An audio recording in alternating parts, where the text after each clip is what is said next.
presentes. Les saluda Brian Arteaga y el día de hoy seré su moderador de la presente conferencia junto a Angie Alba. Es un gusto para mí darles la bienvenida a nuestra primera conferencia técnica del año, organizada por PIS Concreto, empresa peruana que se dedica a brindar productos, servicios de calidad para el sector de la construcción y que está comprometida con la difusión de conocimiento a nivel nacional. E inclusive hemos traspasado las fronteras, llegando a realizar cursos y conferencias con ponentes internacionales. Nos sentimos muy orgullosos y contentos con lo logrado, pues esto nos motiva a seguir apostando por el crecimiento de nuestro país. Y bien, damos inicio a nuestra programación con unas palabras de bienvenida en representación de la empresa de PIS Concreto, a cargo de la señorita María Alejandra Castillo, quien es analista junior de PIS Concreto. Buenas noches, María Alejandra. Puedes iniciar con tus palabras.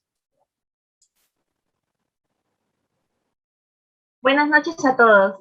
Gracias, Brian, por el pase. Es un gusto saludarlos y encontrarnos en una nueva sesión que forma parte de nuestra tercera temporada de conferencias, las cuales son organizadas como parte de nuestra labor de difusión de conocimiento junto al apoyo del grupo académico. Agradecemos a todos los presentes desde diversos países que nos acompañan el día de hoy y un especial agradecimiento al magíster ingeniero Carlos Guerra, quien nos brindará su conocimiento y experiencia en la presente conferencia. Es un honor anunciarles que el ingeniero Carlos se ha sumado al equipo de PIS Concreto como nuestro consultor externo. Sin más, te doy el pase, Brian, para comenzar con la sesión de hoy. Gracias nuevamente. Muchas gracias por tus palabras, María Alejandra.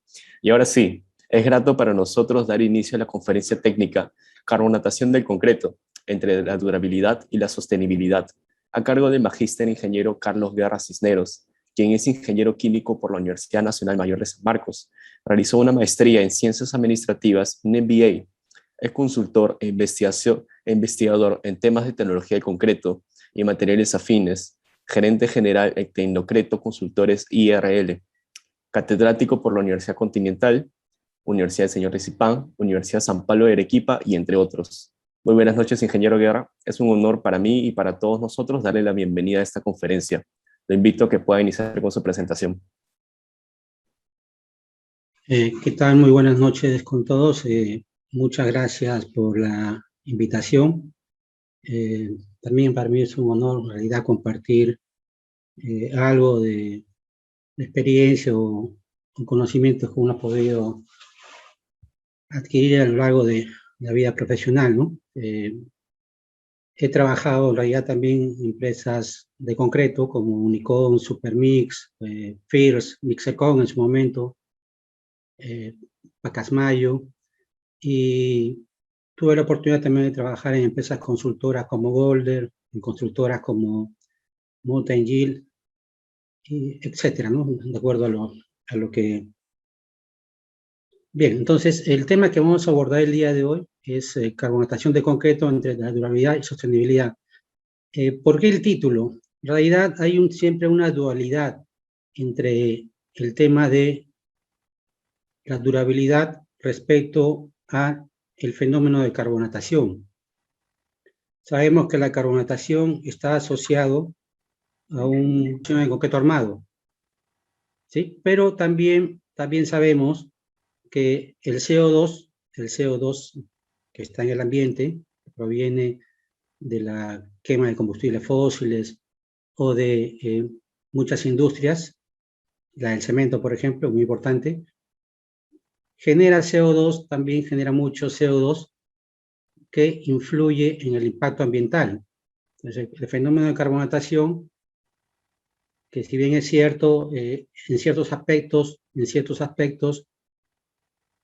es nocivo para el concreto por el fenómeno de corrosión del concreto armado, por el otro lado, es beneficioso en cuanto a la recarbonatación, quiere decir la captación nuevamente del CO2 que ha emitido el cemento en su fabricación. Entonces, esa dualidad de conceptos es lo que vamos a evaluar el día de hoy. Bien, pasemos primero a explicar un poco qué es el concreto endurecido. A nivel macroscópico, lo que nosotros observamos es un material heterogéneo compuesto básicamente por dos fases, ¿no? Una fase continua, que vendría a ser la pasta, y una fase discreta o discontinua, que vendría a ser los agregados que están envueltos en la pasta, ¿no? Pero si lo revisamos al nivel microscópico, vemos que en realidad estas fases que se presentan tienen mucha complejidad y va cambiando en el tiempo. No es un material que se conserva constante, sino que en el tiempo va cambiando sus propiedades de acuerdo a la reacción de hidratación que va procediendo en el tiempo. Hay una tercera fase, la zona interfacial o la zona de transición, que es la que determina las propiedades, por ejemplo, de resistencia y durabilidad del concreto, que es una fase que tiene un espesor de 10 a 50 micras. Esta tercera fase, que es la zona de transición, está compuesta básicamente por hidróxido de calcio, estringita, y es pobre en silicato de cálcico hidratado. Es una zona que realmente es débil, se considera una zona débil en comparación de la matriz misma del concreto. Bien, sabemos que el cemento es una industria altamente contaminante. Al año se fabrican, en los últimos años se han fabricado cerca de 4.200 millones de toneladas de cemento a nivel mundial. China, que es el país, digamos, con mayor producción y consumo de cemento, es el más contaminante también. Se conoce que por cada tonelada de cemento que se produce, aproximadamente entre 800 y 900 kilogramos de CO2 se producen, se emiten al ambiente. Y esto debido a dos factores. Uno es la quema de combustibles fósiles en el horno de cemento, y el segundo es por el proceso de descarbonatación de la piedra caliza. Aproximadamente el 60% de la emisión del CO2 se debe a la descarbonatación y un 40% a la quema de combustibles fósiles. La industria de la fabricación de cemento aporta cerca del 8% de las emisiones totales de CO2. Por lo tanto, es una industria, digamos, altamente contaminante, ¿no? Y está tomando medidas de control para poder mitigar este impacto ambiental. Si hacemos digamos, un historial de la producción de cemento a nivel mundial, vemos que esto ha ido incrementándose de manera exponencial de los años 50 y más aún de los años 2000, comenzando este siglo. Y eso ha ido de la mano, obviamente, con la tecnología o el desarrollo de tecnología del cemento y del concreto. Los años 40 o 50 ya entraron digamos, a trabajar los aditivos superplatificantes que mejoraron, obviamente, las propiedades rheológicas y de resistencia del concreto. A partir del año 2000, por ejemplo, también ha entrado la tecnología de los policarboxilatos, ¿no? Todo eso ha dado un despegue, digamos, en el consumo de cemento. Esto sumado al crecimiento de China.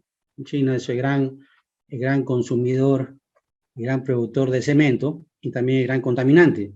Eso, entre otras cosas, ha impactado en el crecimiento de la contaminación ambiental de los gases invernadero, reflejado en el porcentaje de CO2 en la atmósfera. Vemos cómo este es un gráfico de los últimos 1000 años de cómo ha ido incrementándose el porcentaje de CO2 en la atmósfera. En el último siglo vemos que ha habido un crecimiento bastante marcado. Bueno, esta es una toma de CO2 que se hace a través de calicatas en el Ártico. Toman calicatas de profundidades de 1000, 2000, 3000 metros y van evaluando de acuerdo a la profundidad del periodo en el cual el CO2 en ese momento existía. Es por eso que se ha podido hacer este gráfico de cerca de 1000 años, ¿no? Tomando exploraciones calicatas en la Antártida, muy profundas, y evaluando el CO2 atrapado de acuerdo al periodo glacial o geológico. ¿Correcto? obviamente la industria del cemento aporta mucho en la contaminación ambiental. La industria de la construcción en general aporta cerca del 40% de las emisiones del CO2, cerca del 40%. La industria del cemento, entre 8 a 10%. ¿Dónde está el otro 30%?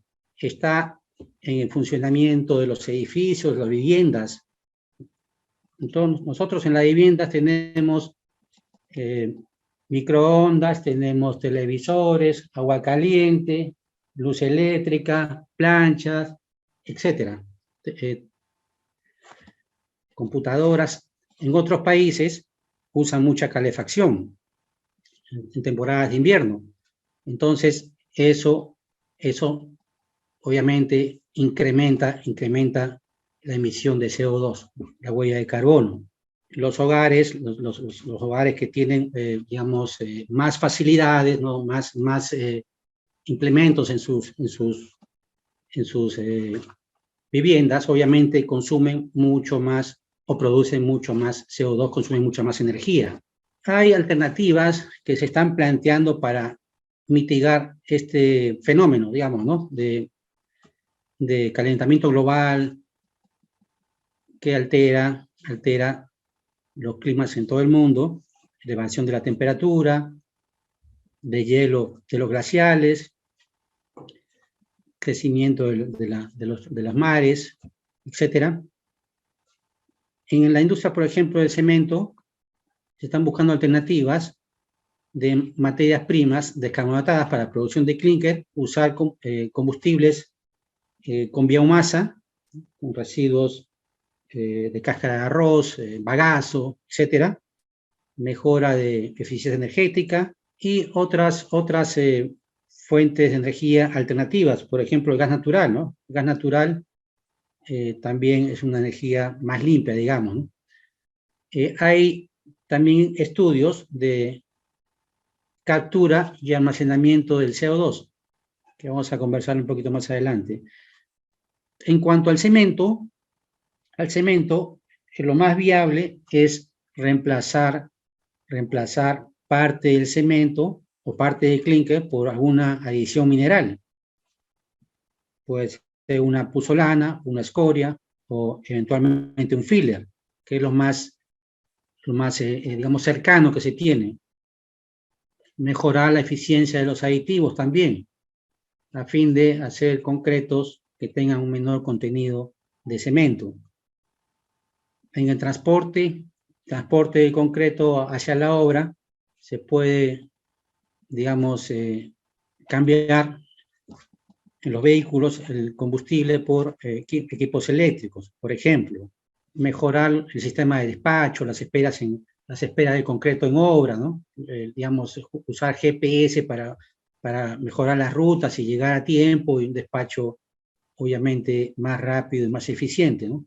Obviamente empresas grandes de concreto tienen sistemas ya monitoreado, sistemas ya, digamos, estandarizados y software que permiten eficiencia en los despachos, ¿no? A veces pasamos por las calles, digamos, por las avenidas, y vemos 4 o 5 mixers parados, ¿no? En fila, ahí esperando vaciado, ¿no? Eso también va sumando, ¿no? Por el consumo obviamente, de combustible en los vehículos. En las viviendas ya hemos mencionado algunos ejemplos, pero por el lado del concreto, hay concretos especiales, fotovoltaicos, concretos permeables, translúcidos, digamos, que mejoran la calidad de vida y también reducen la huella de carbono. Y finalmente la recarbonatación, ¿no? Que no es otra cosa que la captación nuevamente del CO2 que la piedra caliza, digamos, ha emitido al ambiente en el proceso de fabricación de clínker, nuevamente la captación de ese CO2 en el concreto. Bueno, en la presentación dice recarbonatación, ¿no? El proceso es carbonatación. ¿Okay?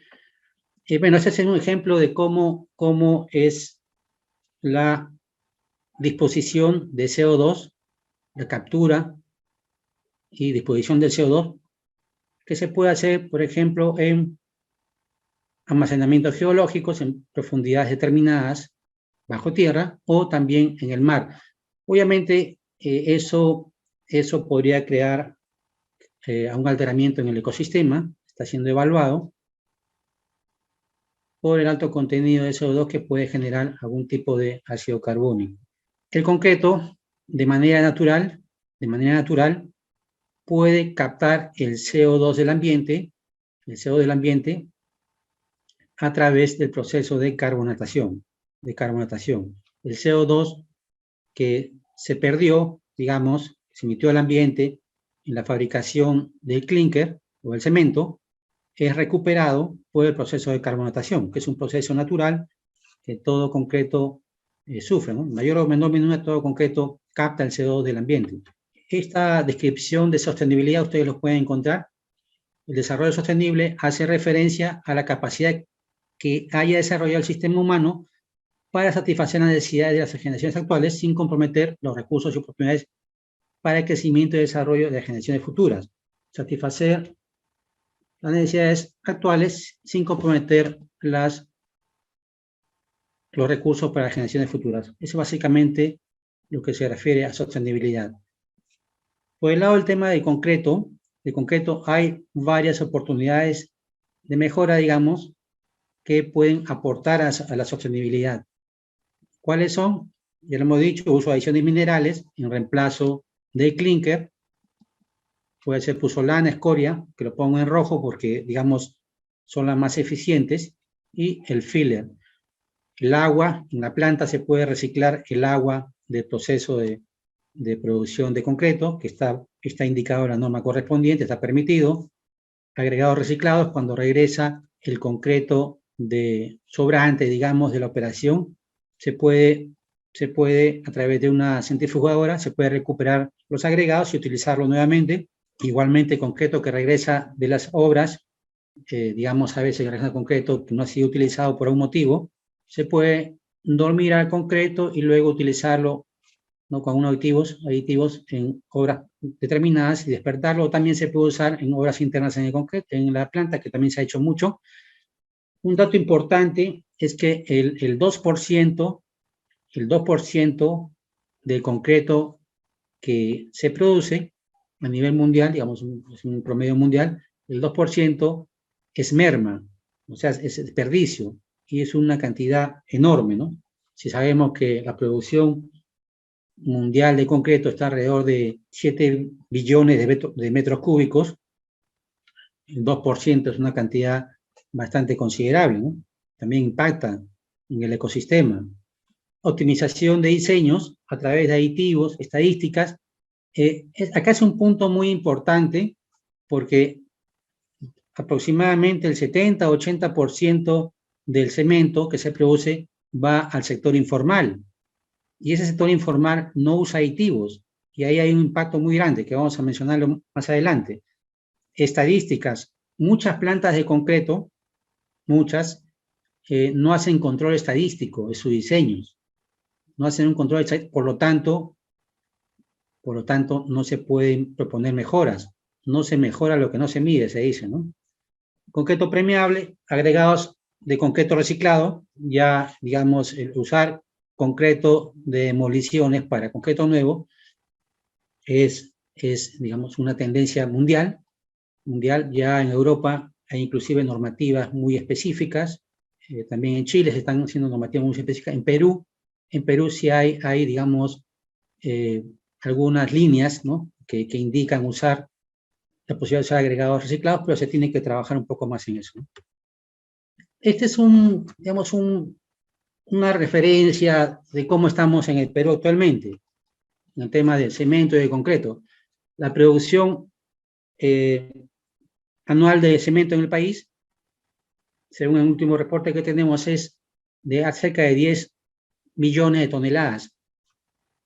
El último reporte de la SOCEM indica que esto ha subido de marzo a marzo del año 2021 al 2022, está en poco más de 13 millones de toneladas.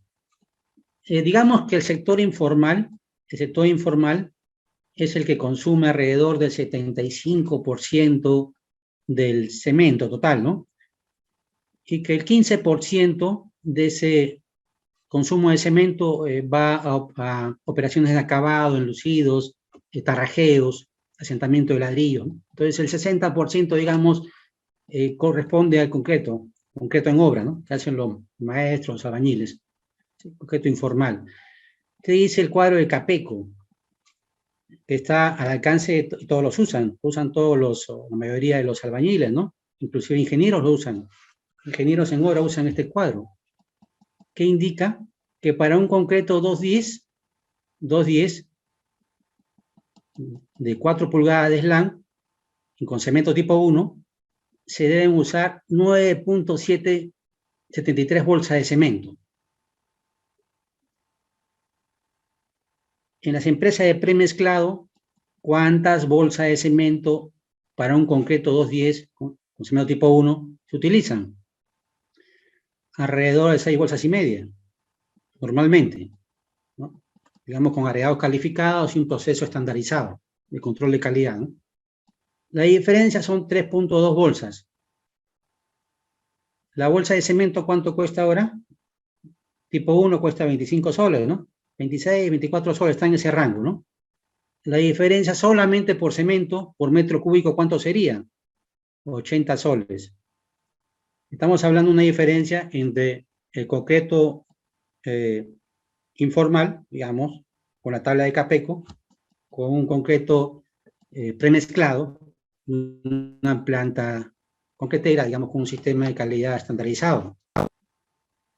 El costo del aditivo, ¿cuánto es por metro cúbico para un 210? Depende, puede ser de 6 soles hasta 10 soles. Digamos que sea 10 soles, ¿no? Digamos, para usar aditivos, digamos, de mayor confianza, ¿no? Aditivos, digamos, más especializados o de mayor soporte. 70 soles por metro cúbico, solamente en materiales, ¿no? En este caso en cemento. Pero vayamos también al tema de impacto ambiental.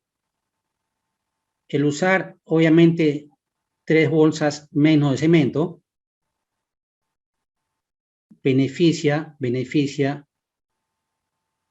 a la mitigación de impacto ambiental, porque se está emitiendo por cada metro cúbico,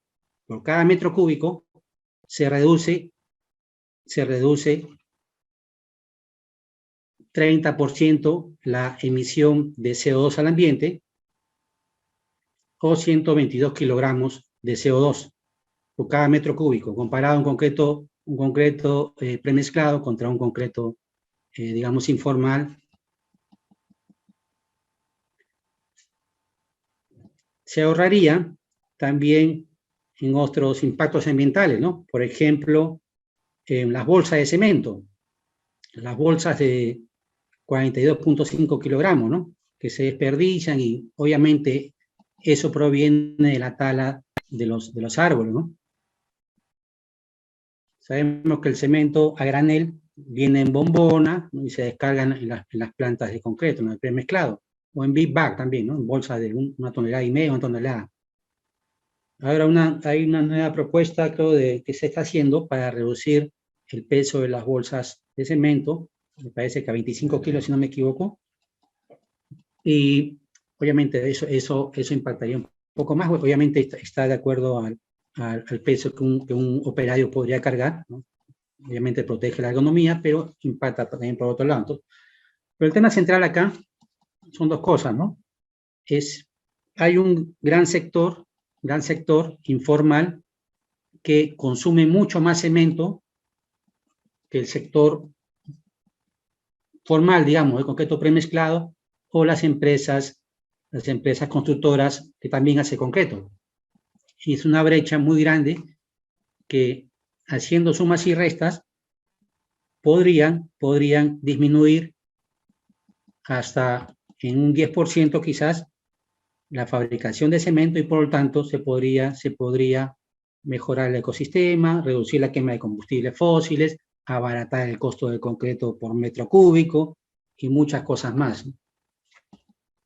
Hay, digamos, un acuerdo mundial que se hizo en París el año 2015, de la reducción de la emisión de CO2 al ambiente, la huella de carbono, de todas las industrias, no solamente de la industria del concreto, sino de todas las industrias.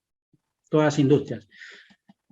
Para el año 2030 se espera reducir el carbono incorporado entre 40 hasta el 55% respecto al año 1990. Carbono incorporado se refiere al carbono que se emite al ambiente. Y para el año 2050 se espera eliminarlo completamente. Cuando se refiere a eliminarlo completamente, quiere decir que la emisión del CO2 al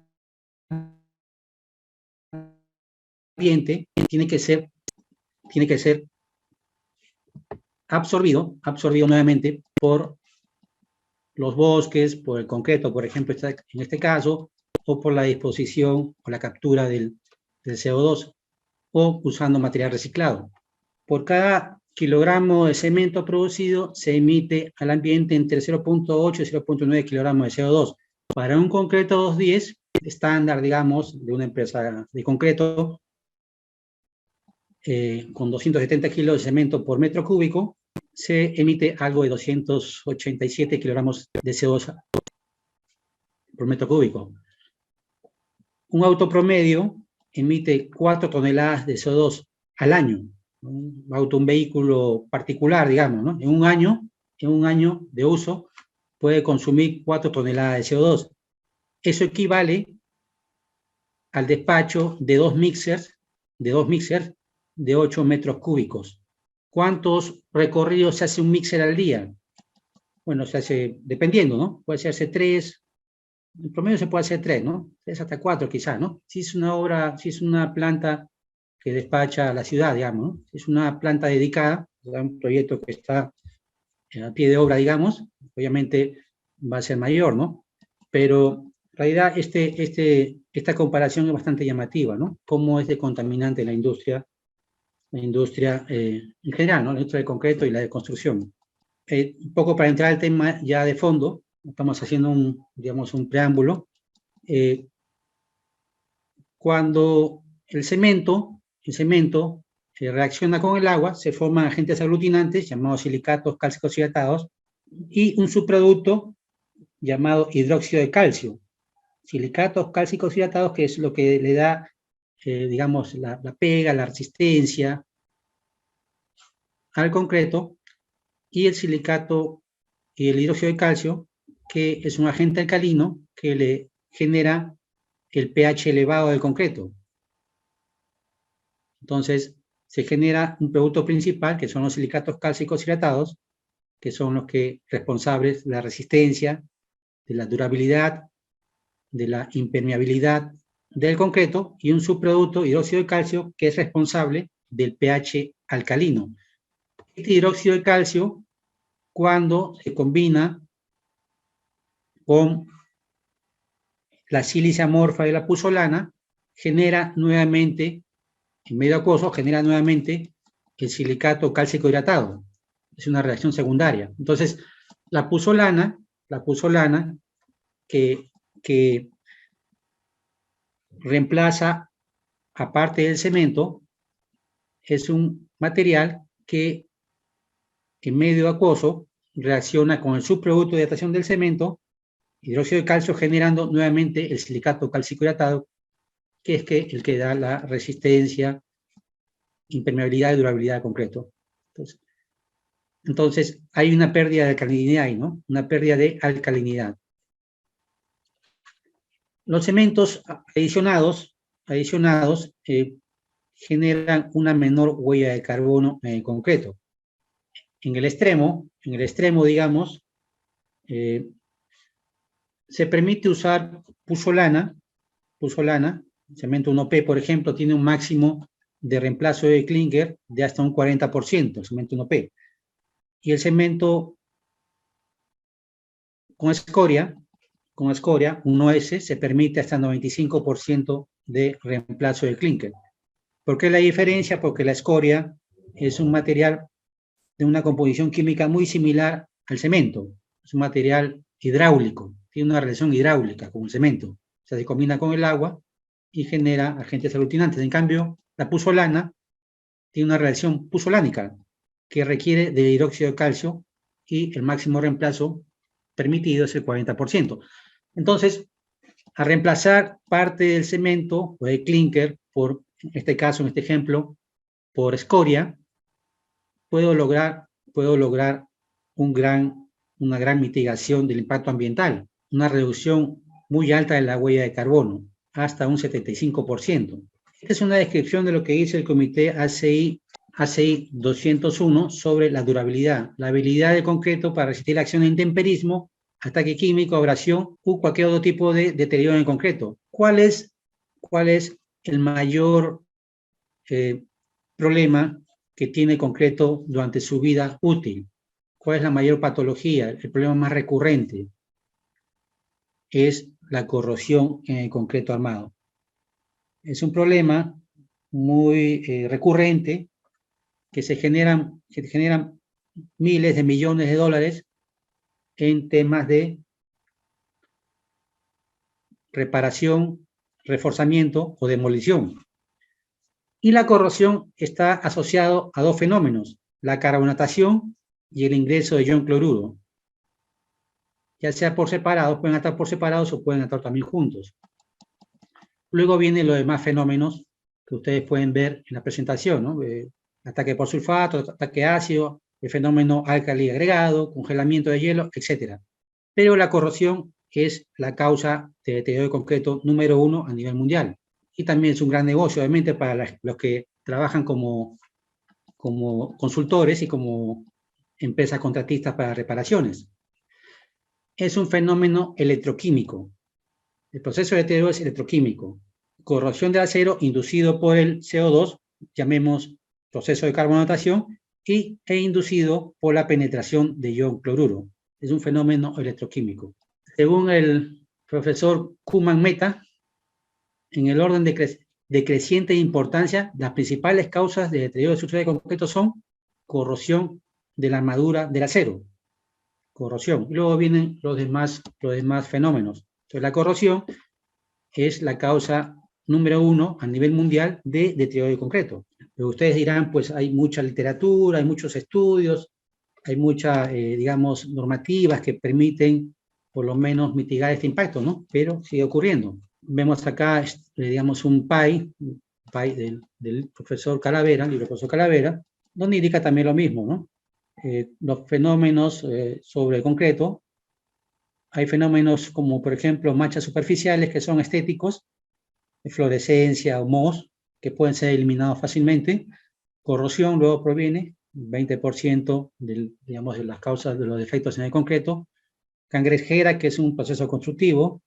Flechas excesivas, degradación química, ataques ácidos, sulfatos o ASR y fisuramientos. Esta es una fotografía que he tomado de la presentación del profesor Torren, Robert Torren, inventor del equipo de permeabilidad.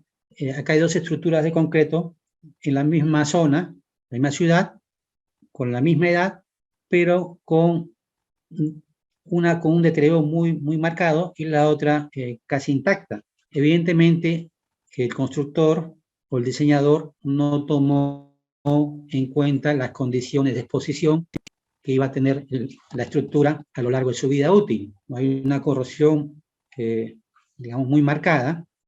Se ve el acero de refuerzo expuesto y la coloración característica del hidróxido de fierro, ¿no? Que se presenta de esta manera. Obviamente, hay consideraciones del proceso constructivo, de calificación de materiales, de diseño de mezclas y de recubrimiento del acero de refuerzo para una exposición, digamos, por ejemplo, en zona marina, ¿no? Zona cercana al mar, que hay mucha brisa que arrastra las sales de cloruros y sulfatos. Los mecanismos de corrosión, ya lo hemos mencionado, es uno por carbonatación, ataques por ion cloruro y por estrés, ¿no? Sobre todo en concretos preforzados. Lo más común es carbonatación y penetración de ion cloruro. Son fenómenos bastante recurrentes. La diferencia que hay entre ambos es que la carbonatación avanza en un frente, se llama frente carbonatado. Y la penetración de ion cloruro generalmente ataca de manera puntual, ¿no? Ataca de manera puntual localizada. Los efectos que causan la corrosión sobre el acero es pérdida de sección y disminución de su resistencia mecánica, se da perdiendo sección en el acero. Sobre el concreto salen manchas, grietas y luego desprendimiento del concreto en el sentido del acero de refuerzo corroído, y el acero y el concreto ya no trabajan como un solo elemento. Ya se pierde la capacidad de transmitir las cargas.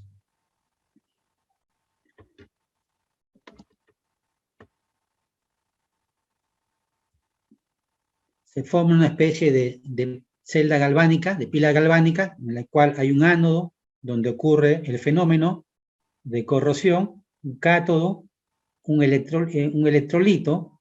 El ánodo y el cátodo están sobre el acero de refuerzo, el electrolito vendría a ser el concreto, y es un proceso autocatalítico. El cloruro actúa como catalizador que se va regenerando. El fierro elemental aumenta su volumen conforme transcurre los diferentes grados de oxidación, hasta llegar al hidróxido de fierro, que ocupa un volumen bastante elevado. Cuando se observa el fenómeno de corrosión, inicialmente tiene una coloración verdosa, luego va cambiando de color en el tiempo, mientras los diferentes estados de oxidación van transcurriendo al ambiente. Okay, obviamente en el ambiente hay mucha disposición de oxígeno y de humedad que requiere este fenómeno para seguir digamos, generándose. Vemos acá un esquema de la corrosión, cómo ocurre, ¿no? Cómo la alta concentración de cloruros destruye la película que pasiva al acero de refuerzo. El acero de refuerzo con un pH básico que tiene el concreto, que tiene un pH mayor a 12.5 hasta 14 inclusive, le da la posibilidad al acero de refuerzo de generar una película que lo pasiva, que lo hace inmune contra la corrosión. Pero esta película se destruye por la alta concentración de cloruro que puede haber presente, o también por la baja del pH generado por el proceso de carbonatación. Son dos mecanismos, digamos, diferentes, pero que provocan el mismo fenómeno de corrosión. Ahora, no solamente hay que tomar en cuenta, digamos, los aspectos externos que pueden atacar el concreto. El proceso constructivo es muy importante y son, digamos, aspectos que muchas veces no se toma la debida supervisión que se debiera. El concreto puede ser de muy buena calidad. El concreto puede cumplir con las características técnicas que se indican en la obra, en el proyecto, pero si en la obra o en el proyecto no es consolidado adecuadamente, curado o protegido, evidentemente esa película, esa capa que cubre el acero de refuerzo, va a ser una capa pobre, porosa, que va a permitir que los agentes externos penetren y ataquen al acero de refuerzo, en el caso de corrosión, estamos hablando, ¿no? Puede ser segregación, mala compactación, curado ineficiente, exudación, digamos, por deficiencia de finos o mala gradación de agregados, etcétera, mal acabado, formación de microfisuras o fisuras por falta de protección. Entonces, las probetas que sacamos en laboratorio no necesariamente van a representar la calidad de concreto colocado en obra, ¿no? El concreto elaborado puede ser de la calidad o las características requeridas para la obra, pero si en la obra el concreto no es tratado, no es colocado, vibrado, curado, protegido de manera adecuada, obviamente no va a representar la calidad de concreto de las probetas y va a provocar daños futuros. Hay fenómenos que también dañan el concreto, por ejemplo la ASR, ataque de álcalis del cemento agregados reactivos, genera fisuramiento y eso trae un daño colateral, que es la corrosión. Una vez que se ha fisurado el concreto, el CO2 del ambiente, la humedad o los cloruros penetran con facilidad, atacan al acero de refuerzo y se genera el fenómeno de la corrosión. Entonces, otros fenómenos que producen daños en el concreto, por ejemplo, el ASR, que forma fisuramiento y permite que los agentes externos penetren al concreto, causa daños adicionales, por ejemplo, la corrosión en el concreto armado. Hay siempre la duda de qué tipo de cemento utilizar, ¿no? ¿Qué tipo de cemento utilizar en caso de corrosión o en zonas cercanas al mar, ¿no? Se recomienda siempre cementos adicionados o cementos, por ejemplo, el tipo 5. Pero ¿cuál es más importante? ¿El tipo de cemento o la relación agua-cemento? Si ustedes revisan el código ACI 318, capítulo 19 de durabilidad, se hace mucho énfasis, mucho hincapié en la relación agua-cemento, excepto cuando hablamos de sulfatos. Cuando hablamos de sulfatos, sí se recomienda un tipo de cemento, obviamente porque el sulfato ataca a una fase del cemento que es el elemento tricálcico. Pero en temas de corrosión, los más eficientes, en realidad, son los cementos que tengan un mayor contenido de aluminio tricálcico. Cementos puros, cemento tipo 1, por ejemplo, cemento puro, tiene una alta carga alcalina. Ecuación 1, ¿no? La ecuación 1, el hidróxido de calcio se combina con la sal, que es el cloruro, y está presente en las zonas marinas, cloruro de sodio.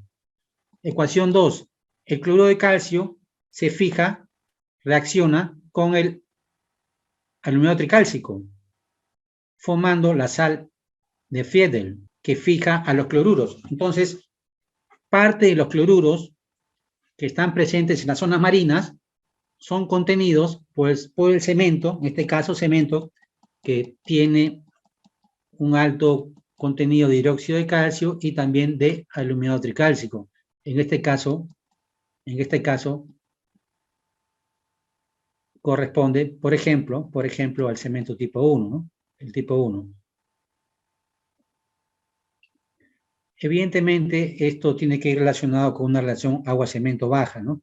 Lo que se recomienda para zonas, digamos, con mucha carga ambiental, ¿no? En cuanto a sulfatos y cloruros, son relaciones agua-cemento menor a 0.4, ¿no? Y con esos valores menor a 0.4, digamos, el tipo de cemento, en este caso, no sería ya tan relevante usar un cemento, pues, como el tipo 5, ¿no? O un cemento adicionado. Bien, para el diagnóstico de corrosión hay muchas pruebas que se le pueden realizar. Evidentemente se hacen a nivel de prospección para evaluar el estado de corrosión, la característica del concreto, los materiales con los cuales se produjo el concreto, si tienen carga de cloruros elevada, etc. Pero una de las pruebas que se hace siempre digamos, sea o no sea un concreto dañado por corrosión, para una investigación preventiva es la carbonatación.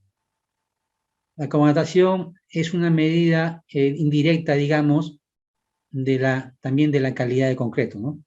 Un concreto que tiene un alto grado de carbonatación a una edad muy temprana nos puede indicar pues, que ha habido quizás algún tipo de problema en la dosificación del cemento, ¿no? U otro problema adicional. ¿Pero qué es la carbonatación? Se denomina al proceso en el cual el dióxido de carbono presente en la atmósfera reacciona con los componentes alcalinos del cemento o del concreto. ¿Cuáles son los elementos alcalinos?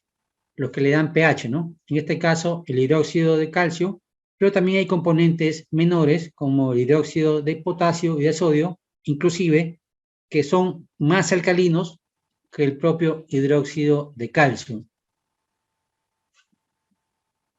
El concreto, hemos dicho, que es un material con un ambiente básico, tiene un pH básico a consecuencia de los hidróxidos alcalinos, calcio, potasio y sodio, que son productos o subproductos de la hidratación del cemento.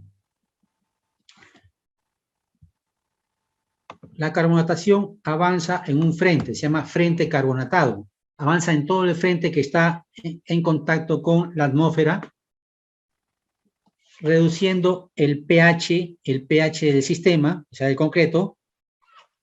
Y si el concreto es un concreto reforzado, un concreto armado, al llegar al acero de refuerzo, el pH bajo, digamos por debajo del 9.5, destruye la película que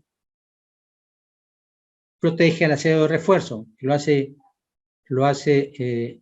inmune, digamos, contra la corrosión.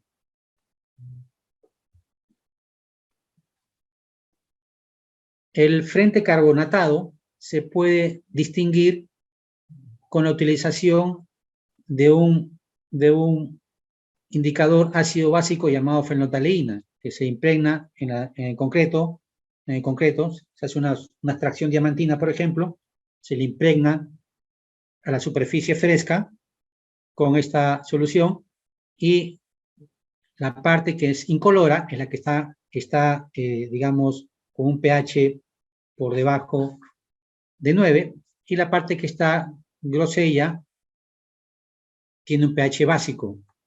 De esa manera se refleja la parte que está carbonatada y la parte que está todavía intacta. Obviamente hay una zona intermedia que también puede ser detectado, pero no por este medio, sino por medios ya un poco más sofisticados.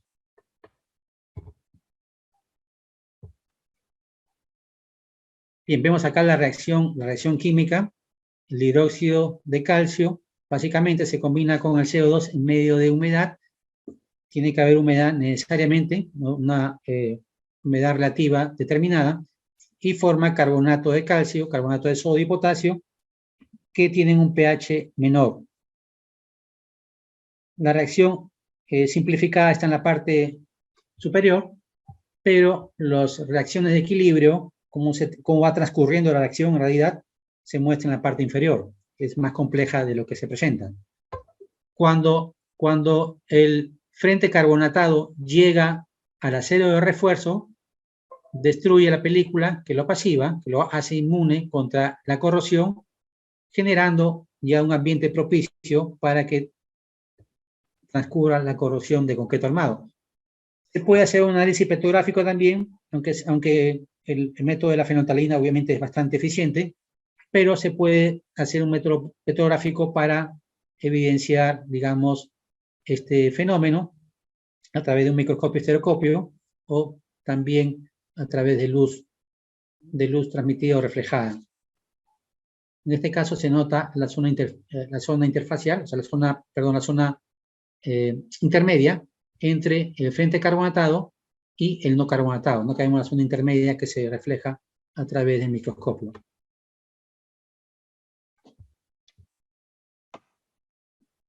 el mecanismo de carbonatación se indica en la presentación. Cuando el acero está rodeado por una capa de concreto, se proporciona un ambiente alcalino de un pH alrededor de 0.6 que permite que el acero tenga una capa que pasive el acero de refuerzo. Esta película protege al acero contra la corrosión. El ataque atmosférico, el CO2 penetra en el concreto, reduce el pH del concreto y destruye la capa que protege al acero de refuerzo. Y hace que el mecanismo de corrosión se genere de manera bastante, digamos, rápida. La humedad relativa debe ser relativamente alta. Los poros del concreto deben estar saturados entre un 50 a 70% para que esto ocurra. Si está al 100% no ocurre porque el CO2 es poco soluble en el agua y menos de 50% no existe el mecanismo para el transporte del CO2, o sea, no existe mayor humedad. El concreto le confiere un ambiente básico a través del subproducto de hidratación del cemento, que es el hidróxido de calcio y otros hidróxidos. El pH del concreto es 12.6, digamos en promedio, porque hay teorías que hablan de 13 o 14 inclusive.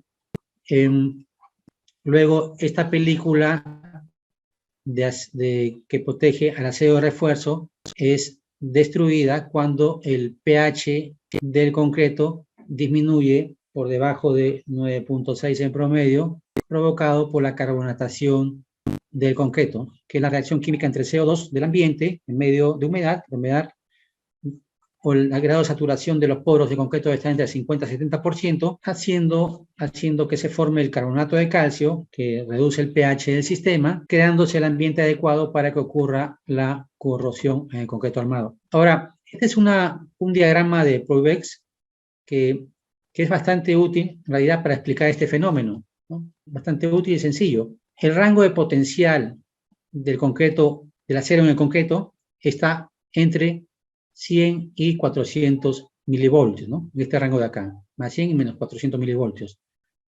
El pH del concreto se encuentra alrededor de 13, entonces está en esta zona que es pasiva.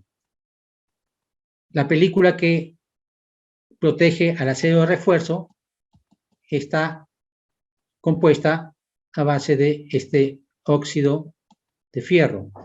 Cuando el pH del concreto disminuye a través del mecanismo de carbonatación por debajo de 9, el acero de refuerzo entra a una zona de corrosión en la cual el fierro se presenta ionizado, haciendo posible el mecanismo de corrosión. Cuando el concreto no está carbonatado,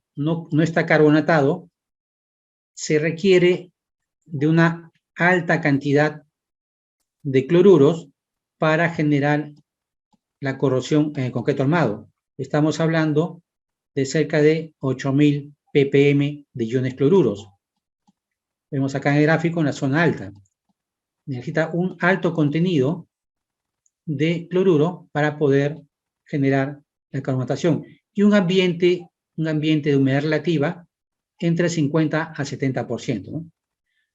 Cuando el concreto está carbonatado y la humedad relativa está entre 50 y 70%, o la humedad en los poros está entre 50 y 70%, entonces solo se requiere una mínima cantidad de cloruros, alrededor de 70 ppm, para que el mecanismo de corrosión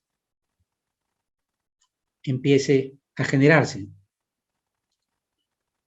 En zonas industriales, donde hay muchas fábricas o muchos vehículos, se genera mucho CO2. Y la probabilidad de que ocurra corrosión en el concreto armado es mayor que en zonas rurales, que la presencia de CO2 es mucho menor. El contenido de humedad en los poros del concreto es de alta importancia, hemos dicho. La carbonatación ocurre si los poros están saturados entre el 50 y 70%. Si estamos cercanos a 90 o 100%, no transcurre porque el CO2 es poco soluble en el agua. Por el lado contrario, si está muy seco el poro, los poros del concreto, poro capilar de concreto, no existe el mecanismo de transporte, ¿no?, para que pueda generarse la reacción con el hidróxido de calcio, ¿no? No existe la agua suficiente. Luego, concretos con resistencia mayor a una misma edad va a tener una menor profundidad de carbonatación. Por ejemplo, en este gráfico acá, en la parte superior izquierda, vemos el concreto de 41 MPa a una misma edad tiene menor profundidad de carbonatación que concretos con menor resistencia. Esto es debido a que los poros capilares del concreto de mayor resistencia son más refinados, son más pequeños. Igualmente, la relación agua-cemento, que está relacionada con la porosidad de concretos con relación agua-cemento menor, tiene menor porosidad, por lo tanto, la profundidad de carbonatación para una misma edad va a ser mucho menor. Entonces, está relacionado también con los poros capilares o la porosidad.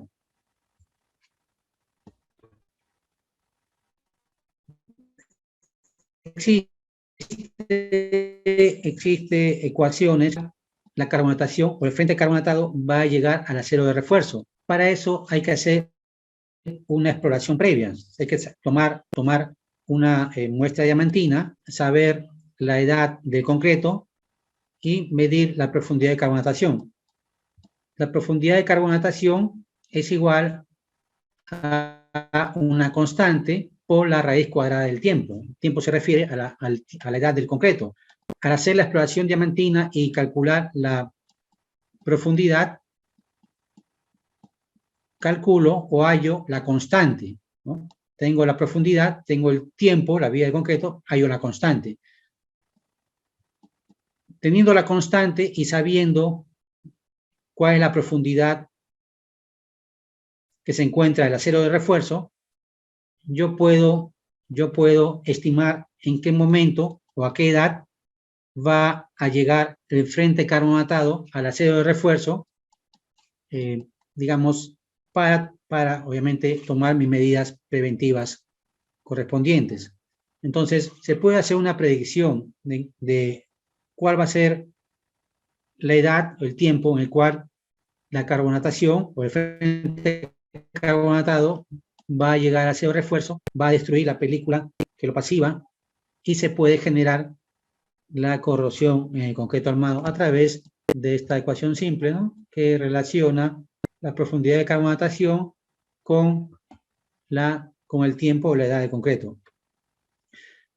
Existen pruebas en laboratorio, ya normativas, sobre todo en Europa. En Europa hay normativas para determinar o evaluar la calidad del concreto por pruebas aceleradas en cuanto a la profundidad de carbonatación.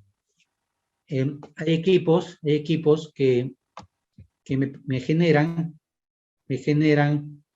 CO2 en el ambiente, en cámaras cerradas, que me generan CO2 elevado a temperaturas y humedad relativa determinadas.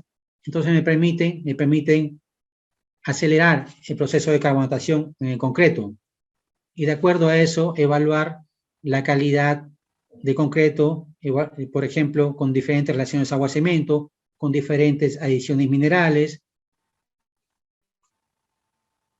con diferentes condiciones de temperatura también, ¿no? Acá vemos algunas fotos, alguna de ellas cuando tuve la oportunidad de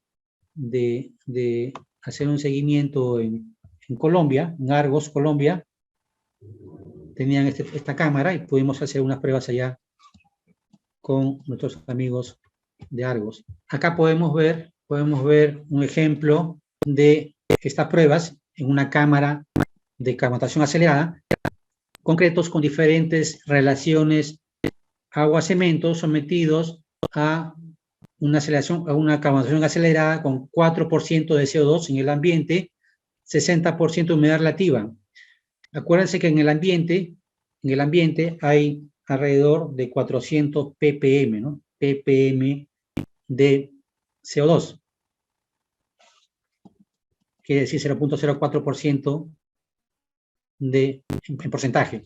Vemos que el concreto ya sometido al indicador ácido básico fenolftaleína, el concreto con mayor relación agua-cemento tiene una mayor profundidad de frente carbonatado, a diferencia de un concreto con una relación agua-cemento menor.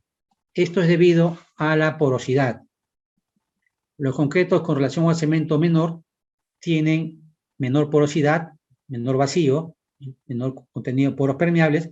Por lo tanto, el paso del CO2 a la matriz de concreto va a ser más limitado, más restringido.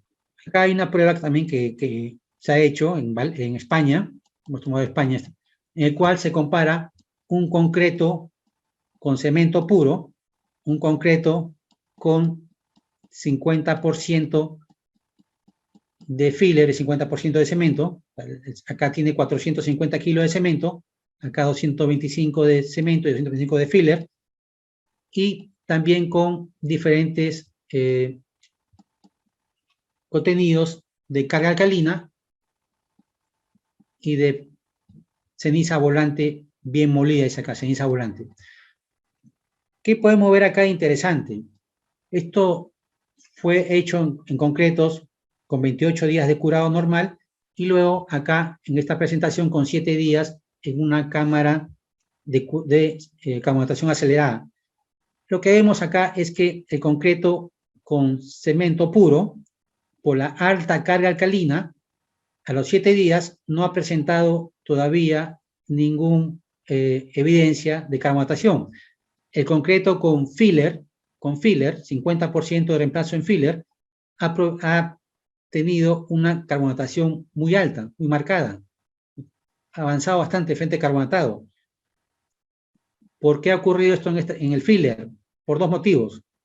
Primero, porque el filler, digamos, no es un agente básico. La carga alcalina del concreto ha sido reducida a la mitad. La carga alcalina la genera el cemento.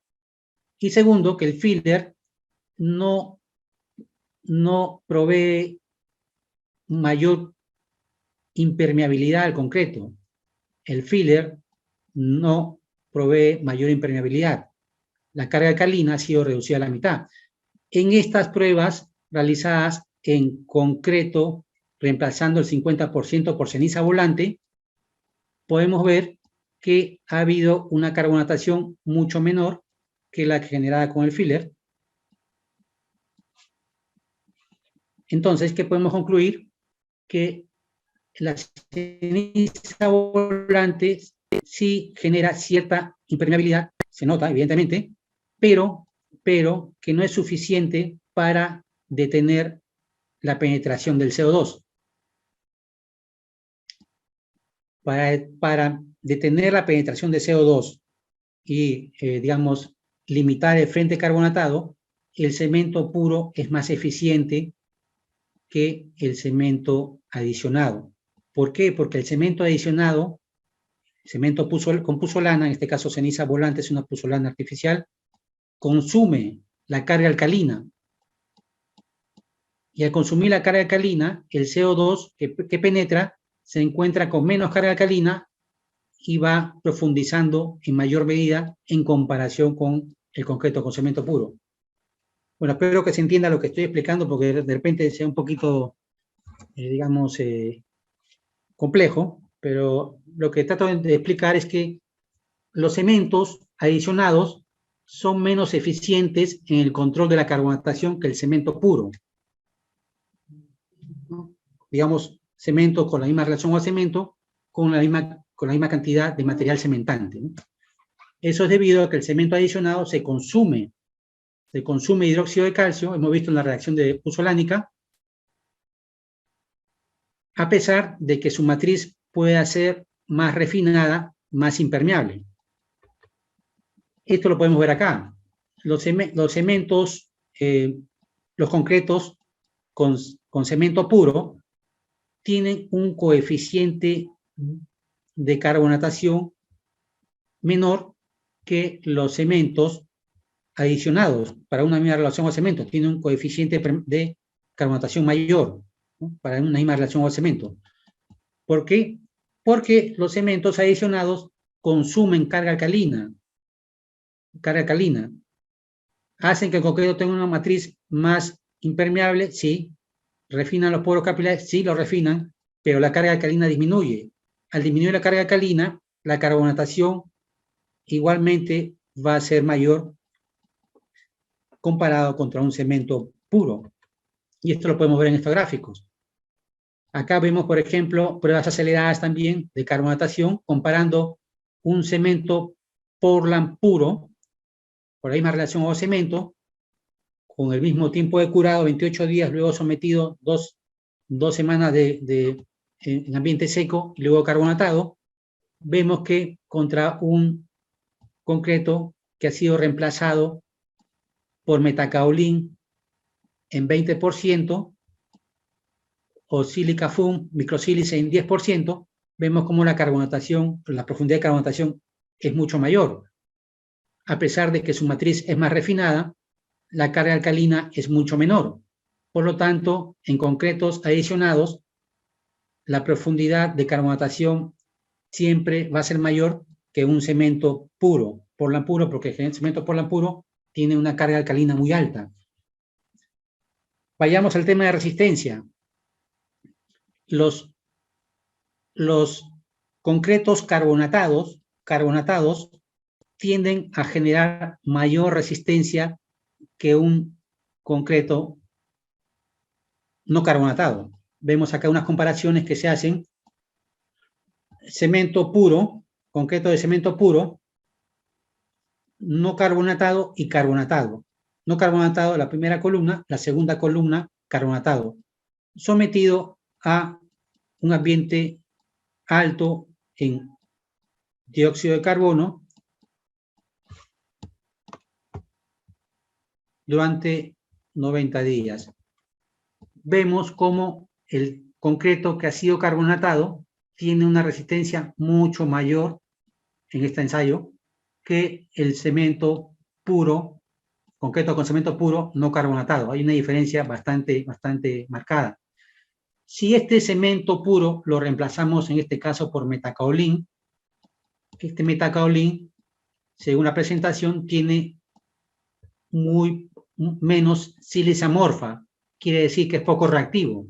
Si es poco reactivo, hay mucha disposición de hidróxido de calcio, por lo tanto genera mayor resistencia. Menor que el cemento puro, obviamente, pero mayor resistencia.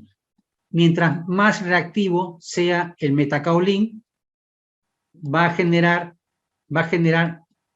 menos resistencia porque el hidróxido de calcio ha sido consumido.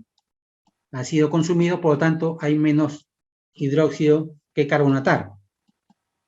Y esto es un caso claro con la sílica foam o la microsílice. La microsílice es dióxido de silicio puro, se combina con el hidróxido de calcio, se consume el hidróxido de calcio, entonces la carbonatación no permite que genere mayor resistencia. Conclusión.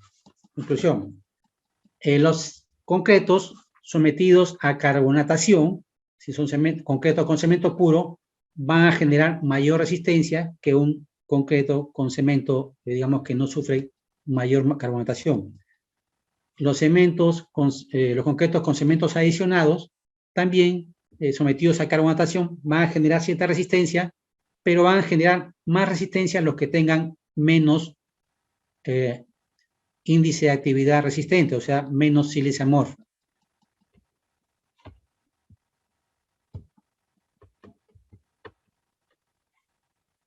Bueno, algunos efectos ya como resumen de la carbonatación en el concreto. La resistencia de la compresión en los concretos carbonatados aumenta en comparación con los no carbonatados, hemos visto en la presentación claramente. la profundidad de carbonatación aumenta en el tiempo. Los concretos con menor relación agua-cemento, comparados con un concreto de mayor relación agua-cemento, tienen menor profundidad de carbonatación porque los poros capilares están más refinados e impiden la penetración del CO2, o restringen, mejor dicho, la penetración del CO2. Se requiere una humedad de los poros capilares entre el 50 y 70% para que la carbonatación transcurra de manera digamos, normal, ¿no? Se puede llamar el término.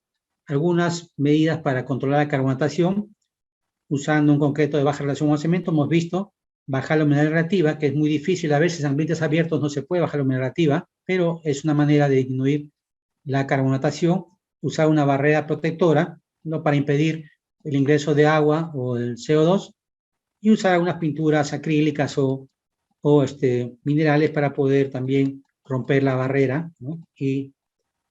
Poner una barrera que rompa la penetración del CO2 o la humedad del ambiente. Algunos factores que afectan el proceso de carbonatación de concreto, la humedad relativa, hemos dicho que transcurre cuando la humedad relativa o la saturación de los poros está entre 50 y 70%, a una mayor temperatura la carbonatación se cataliza, el CO2 de la atmósfera también tiene mucho que ver. En ambientes normales, el CO2 de la atmósfera está alrededor del 0.04% o 400 ppm, pero en zonas industriales o donde hay muchos vehículos, el CO2 es mucho mayor.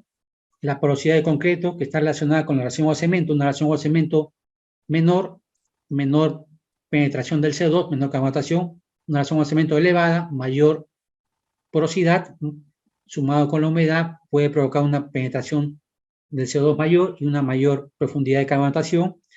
Y el contenido de hidróxido de calcio, hemos visto en la presentación que en cementos adicionados puzolánicos el consumo de hidróxido de calcio es mayor, por lo tanto la velocidad de penetración del CO2 va a ser mayor, el frente carbonatado se va a presentar en mayor medida, a pesar de que los concretos adicionados sabemos que tienen una matriz más refinada, menos porosa. Ahora, rápidamente vamos a ver esta parte. Sostenibilidad de concreto recapturando el CO2. El ciclo de vida de concreto implica desde la producción de las materias primas hasta la colocación y la demolición, actividades que generan CO2. Hemos visto que la industria de la construcción es responsable en general del 40% de la emisión del CO2, de la huella de carbono, no solo por el concreto, que ocupa solamente el 8 al 10%, sino por todas las actividades que están relacionadas, la producción de materias primas, por ejemplo, el transporte, la etapa de construcción.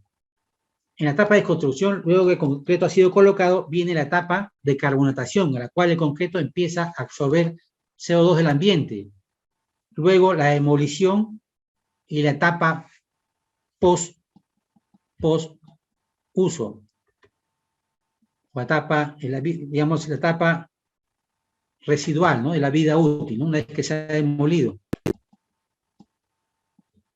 Estamos hablando ya, digamos, del uso del agregado reciclado, de una economía circular, en la cual se aprovechan los residuos nuevamente para generar materia prima o nuevos productos. En este caso, hablando de la industria de la construcción de concreto, en la economía circular, es usar el concreto de demolición nuevamente como agregado. Obviamente eso tiene ciertas limitaciones, ciertas desventajas o ventajas también que hay que evaluar, pero es parte de la economía circular y también de la protección del medio ambiente. En el tiempo de vida útil de concreto, hablemos que sea de 50 a 70 años, los estudios indican que puede recuperar algo del 30 a 35% del CO2 que ha desprendido el concreto la caliza en la fabricación de clínker. No se refiere a la quema de combustibles fósiles ni otras fuentes de CO2, sino que se recupera entre el 30 y 35% de la descarbonatación de la piedra caliza para la fabricación de clínker. Luego, en la etapa post-demolición, que puede durar hasta 30 años, se recupera una cantidad adicional de CO2, llegando hasta el 60 al 80% total de lo que se ha perdido, digamos, se ha desprendido de la piedra caliza, ¿no? Entonces es un dato muy importante, la vida útil del concreto a lo largo de 100 años puede recuperar del 60 a 80% el CO2 que se ha desprendido de la piedra caliza para la formación de clínker. Obviamente, el agregado reciclado tiene ciertas limitaciones por ser un material poroso, pero que esa estructura, que es básicamente mortero, es rica en álcali. Y al ser rica en álcali, tiene la capacidad de absorber CO2 en gran medida, a diferencia de un agregado natural, ¿no?, que no tiene esa capacidad.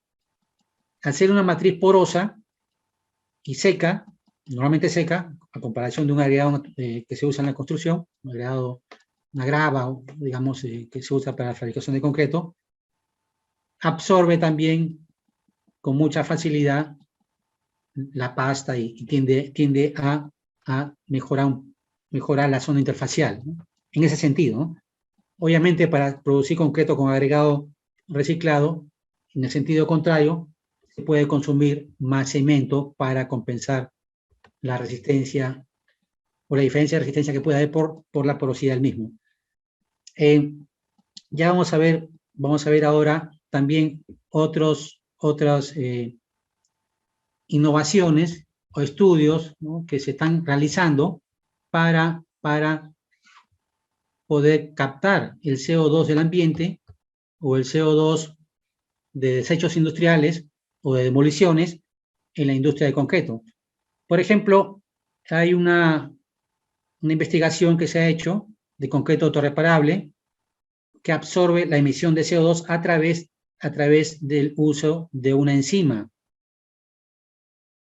llamada anhidrasa carbónica, que se incorpora al concreto, capta el CO2 del ambiente y genera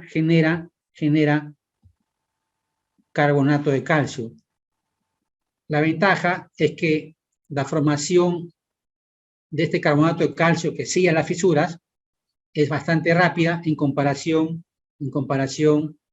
de otras, digamos, investigaciones que se han hecho, ya conocidas, a través de microorganismos.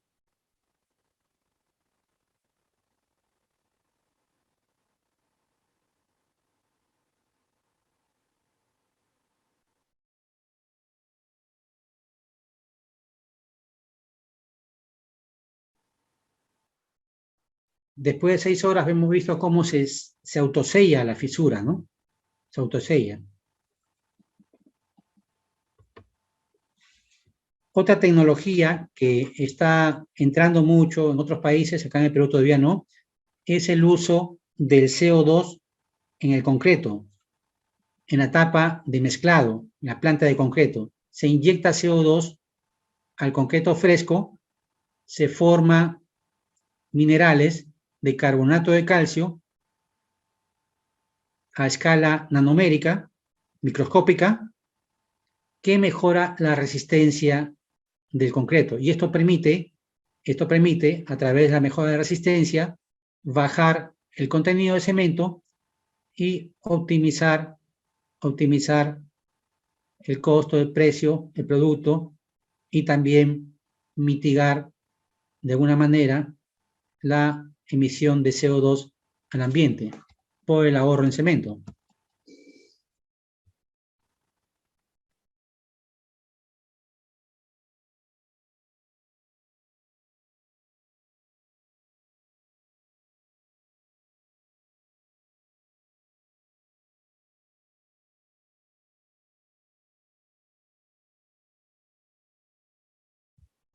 Este mecanismo es exactamente igual a la carbonatación en el concreto del ambiente. La diferencia está en que se usa el CO2 purificado de industrias, puede ser por ejemplo la industria del cemento, se inyecta al concreto en etapa de mezclado, forma cristales de carbonato de calcio que hace que aumente la resistencia, se baja la cantidad de cemento, no se pierde ninguna propiedad en cuanto a fluidez, trabajabilidad o resistencia, y permite obviamente usar CO2 de otras industrias, reducir la huella de carbono, porque también se reduce la cantidad de cemento. Hay otras investigaciones, por ejemplo, acá tenemos el colicrete. Este es un desarrollo, digamos, que toma como experiencia el concreto geopolimérico.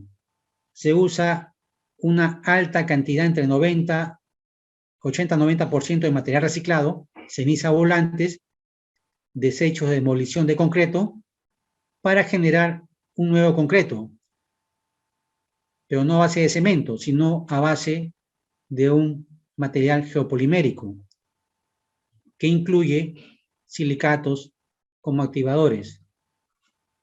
Pues también es digamos, una iniciativa que se está realizando para generar o desarrollar concretos con baja huella de CO2, utilizando concreto reciclado, utilizando fly ash o ceniza volantes y materiales activadores que permitan generar este compuesto aglutinante. Bueno, finalmente también hay otras investigaciones utilizando material de desecho, concreto de desecho industrial, a través de inyección de CO2 a una determinada temperatura. Eso permite capturar la alcalinidad de concreto reciclado con el CO2 y generar agentes aglutinantes que finalmente se transforman, bueno, en concretos reciclados, digamos. Todavía tiene una limitación porque las resistencias alcanzadas son demasiado bajas, estamos hablando de 80 kilogramos que se han logrado, 85 kilogramos por centímetro cuadrado, no llega a ser un material estructural todavía, pero es una iniciativa que se está estudiando mucho en Japón. Bien, esto era la presentación que tenía para ustedes el día de hoy. Muchas gracias por su atención. No sé si habrá una pregunta por ahí todavía. Buenas noches, ingeniero Guerra. Bueno, primero, gracias y felicitaciones por la interesante ponencia que nos ha brindado. Antes de iniciar más bien con la ronda de preguntas, le cedemos el pase al magíster ingeniero Julio Carhuamaca, gerente técnico comercial en PIS Concreto y asesor principal del grupo académico de PIS Concreto, para que nos pueda brindar unas palabras. Buenas noches, ingeniero Julio. Lo invito a iniciar con sus palabras, por favor. Buenas noches, no sé si se me está escuchando. Sí, se lo escucha bastante bien. ¿Qué tal? ¿Cómo están? Les saludo desde San Francisco. Acá en Estados Unidos vamos a participar de una certificación sobre concreto lanzado. Un gusto saludarlos y un gusto también escuchar a Carlos. Un abrazo a la distancia para todos ustedes. Quería permitirme saludarlos y agradecerles también por su presencia, por su asistencia en esta conferencia. Y bueno, agradecer también a Carlos por su tiempo, por su participación con nosotros, y seguramente estaremos coordinando y trabajando con él también algunos proyectos ya como asesor de PIS Concreto. Un gusto saludarlos y espero que todo vaya bien, y un abrazo también al grupo académico por la organización, por la participación, y ya estaremos en contacto al retorno con algunas novedades también sobre concreto lanzado y sobre el mundo del concreto en general. Saludos a todos y síganos también siempre en nuestras redes, cordialmente invitados. Un abrazo a la distancia.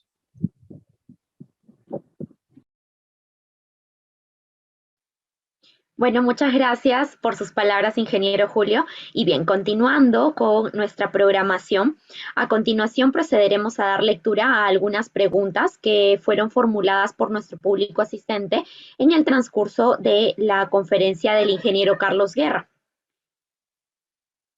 Bueno, la primera pregunta sería: ¿Cómo influye la carbonatación en la resistencia del concreto?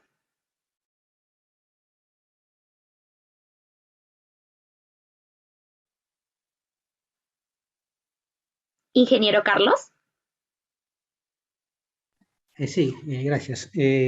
Bueno, hemos visto en la presentación que las pruebas realizadas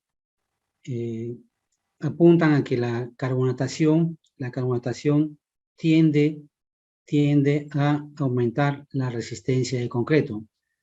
En pruebas que se han desarrollado en cámaras de carbonatación acelerada, obviamente con un gran contenido de CO2, el contenido de CO2 en la atmósfera hemos visto que es 0.04%, ¿no? 0.04%. Estas cámaras carbonatadas inyectan cerca de 4%, 3-4% de CO2 en condiciones de humedad relativa elevadas y temperaturas, digamos, de atmósfera normal. Entonces, bajo esos procesos muy acelerados, se logra resistencias, como he visto en la presentación, quizás de 20 o 25% mayor que un concreto que no ha sido carbonatado.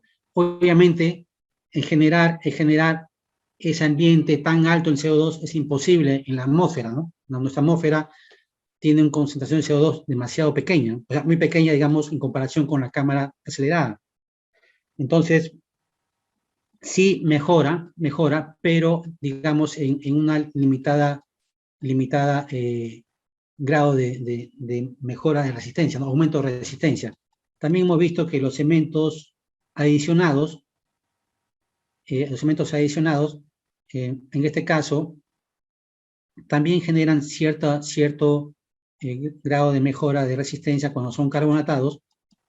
Lo generan más los que tienen menos reactividad puzolánica, digamos, ¿no? Menos reactividad puzolánica. Una microsílice que tiene una reactividad puzolánica muy elevada, se consume gran parte del hidróxido de calcio, entonces no permite que se genere mucho carbonato, por lo tanto, la resistencia residual que podría generar por la carbonatación sería menor, ¿no? Más o menos esa es la explicación que podemos dar. Perfecto, ingeniero. Y bueno, nuestra segunda pregunta sería, en la conferencia mencionó que el pH del concreto varía de 11 a 14. En base a ello, ¿se podría decir que un concreto más alcalino podría tener mayor durabilidad? De ser el caso, ¿cómo logramos fabricar concretos más alcalinos? Bien, a ver, el pH del concreto en realidad varía entre 12.5 a 14, ¿no? ¿Sí? Y eso depende de la carga alcalina que puede tener el cemento. Los agentes más alcalinos del cemento, son los hidróxidos de sodio y potasio, que están en menor medida. Son los que generan, digamos, más pH, un pH más fuerte, ¿no? Luego, la segunda parte era cómo logran... ¿Cuál era la segunda parte de la pregunta? Disculpa, no... Sí, nos preguntaban que de ser el caso, ¿cómo podemos lograr fabricar concretos más alcalinos? Bueno, a ver, la alcalinidad máxima es 14, ¿sí? La alcalinidad máxima es 14. La carga alcalina mayor se da con los cementos puros, que tienen mayor contenido de hidróxido de calcio y agentes alcalinos como hidróxido de sodio y potasio, ¿no? Entonces, generar más alcalinidad al concreto, en realidad hablamos de mayor contenido de hidróxidos. En este caso, los hidróxidos, o los cementos que tienen mayor contenido de hidróxido son los cementos puros, los no adicionados. Los cementos adicionados reemplazan parte del clínker, entonces la cantidad de hidróxidos que forman va a ser menor, por un lado. Y por otro lado, las puzolanas, por ejemplo, consumen los hidróxidos. Entonces, disminuyen la carga alcalina. Los cementos adicionados, en todo caso, son los que digamos, generan una mayor carga alcalina. Cementos puros. Perfecto. Bueno, nuestra siguiente pregunta sería, ¿cómo influye la carbonatación en el ensayo de esclerometría y de qué forma podríamos disminuir su influencia o qué parámetros debemos tomar en consideración para conocer la resistencia de forma no invasiva en concreto carbonatado? Más que nada desde su experiencia, ingeniero. Bueno, es una pregunta interesante, ¿no? Porque, digamos, todo concreto se carbonata. Todo concreto se carbonata. En mayor o menor medida, todo concreto se carbonata. Y los concretos que tienen más edad, obviamente se carbonatan más. Si es una zona industrial y hay mayor humedad, va a haber mayor penetración. Entonces, la norma misma indica que si está carbonatado el concreto, obviamente va a haber, digamos, una influencia, ¿no? Va a haber una influencia en el resultado. Pero la norma no indica el grado de carbonatación ni la profundidad, no es específico, sino lo dice de manera general. Entonces, lo que se recomienda, digamos, es cuando uno usa un esclerómetro, primeramente, un esclerómetro es un equipo de referencia. Yo comparo una superficie, digamos, que no tengo ninguna observación contra otra superficie de concreto que sí tengo observaciones. Pero esos dos concretos que yo comparo deben tener edad similar, estructuras similares, condiciones similares constructivas o iguales constructivas de curado. Entonces yo comparo dos elementos, quizás que hayan venido de mixers diferentes, porque tengo una duda con este concreto en comparación con este de acá, pero han tenido procesos constructivos iguales de la misma obra, pero en una tengo dudas porque mi cilindro me salió bajo, ¿no? Entonces, bajo ese esquema yo comparo dos estructuras, una que no tengo dudas y otra que tengo dudas. Entonces ahí la carbonatación queda de lado, porque estoy comparando dos estructuras. Ahora, si yo quiero usarlo para digamos, evaluar resistencia, que es lo que mucha gente lo hace, lo que tiene que hacer es hacer pruebas de laboratorio, no queda otra. Pruebas de laboratorio evaluando concreto estándar, ¿no? Curado estándar, y luego concreto sometido a una cama de carbonatación y ir viendo rebote y viendo profundidad. No hay otra alternativa. Tiene que hacer experimentación en el laboratorio. Si yo quiero usar mi esclerómetro para hacer pruebas de resistencia y no de uniformidad, tengo que hacer una correlación de laboratorio. Y con el esclerómetro luego a la superficie y evaluar con el mismo concreto de la misma planta, ¿no? Bajo las mismas condiciones, porque el equipo de esclerómetro tiene ahí una tablita que me indica, ¿no? Digamos, una tablita que indica rebote contra resistencia, pero que ha sido hecho con otras condiciones de materiales, de procesos que no necesariamente se pueden comparar con nuestra realidad, ¿no?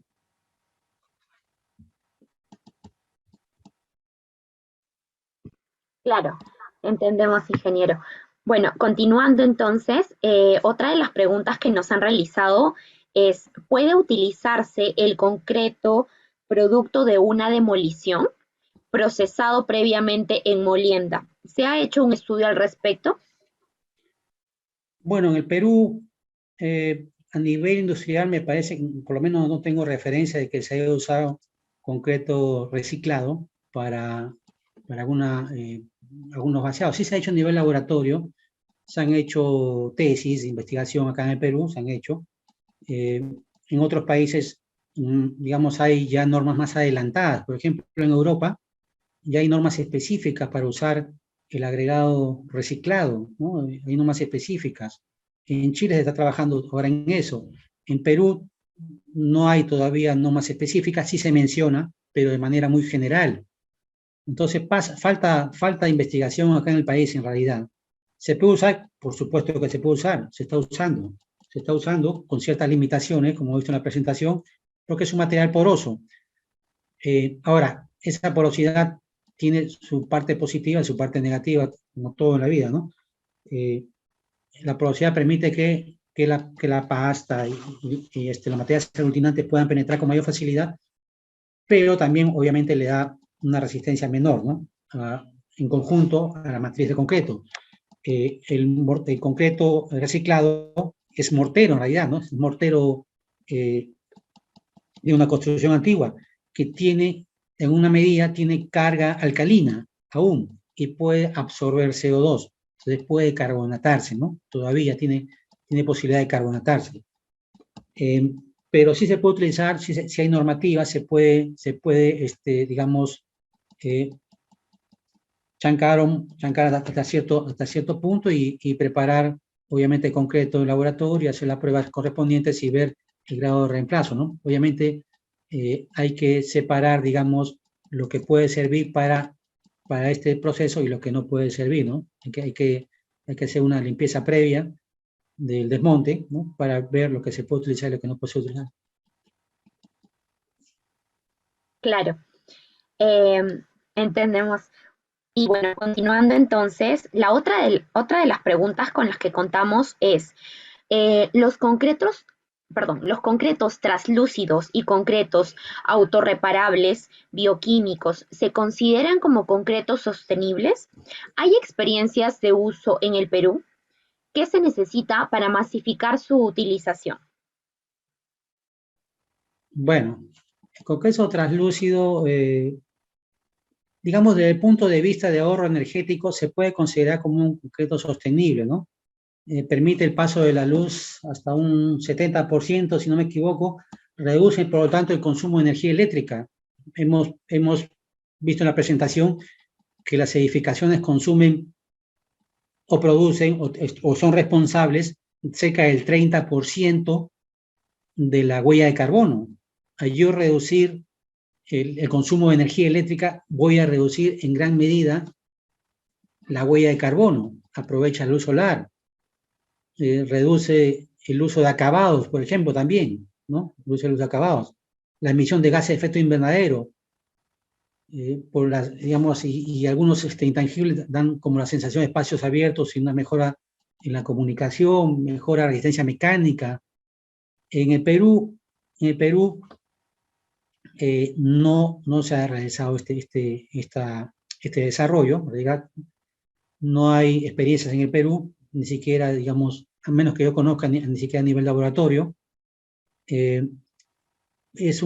Necesita de componentes especiales, ¿no? Para su fabricación, que lo hacen, digamos, relativamente caro, pero se puede llegar a resistencias muy elevadas, ¿no? Se han hecho desarrollos con este concreto que puede llegar a resistencia de más de 4.000 kilogramos por centímetro cuadrado. Y tiene muchas ventajas comparativas, pero usa materiales especiales que incluyen cemento blanco, resinas, fibras ópticas, un aditivo especiales, uno llamado Illumin, me parece, ¿no? Que es un aditivo patentado, ¿no? Entonces, sí es un material sostenible, llega a ser sostenible, pero se tiene que evaluar obviamente el costo-beneficio. No el costo-beneficio inicial, ¿no? No hay que equivocarnos siempre, ¿no? A veces comparamos costo-beneficio inicial, pero hay que ver un costo-beneficio después a lo largo de la vida útil, ¿no? Hablamos de 50 años o 70 años. Ahí se recupera la inversión, ¿no? Ahí sí debe ser rentable, ¿no? Debe ser bastante rentable, en realidad. La otra era de concreto autorreparable bioquímico, me parece. Sí, de concretos autorreparables bioquímicos, si es que se consideran también como concretos sostenibles. Bueno, a ver, digamos que es sostenible lo que reduce la huella de carbono, ¿no? Y evita, digamos, el uso masivo de materias primas. que viene a ser lo mismo en el fondo, ¿no? En la medida de que este concreto autorreparable selle fisuras e impida la corrosión, porque es lo que se quiere prevenir, ¿no? La corrosión en el concreto armado va a ser útil en gran medida, ¿no? Hemos visto que la corrosión es un fenómeno muy difundido a nivel mundial, la mayor causa de problemas de deterioro en el concreto armado y la mayor causa de demolición de estructuras. En la medida que mitigue ese fenómeno, esa patología, o lo disminuya por lo menos, va a ser un material sostenible, ¿no? En la medida que solucione ese problema.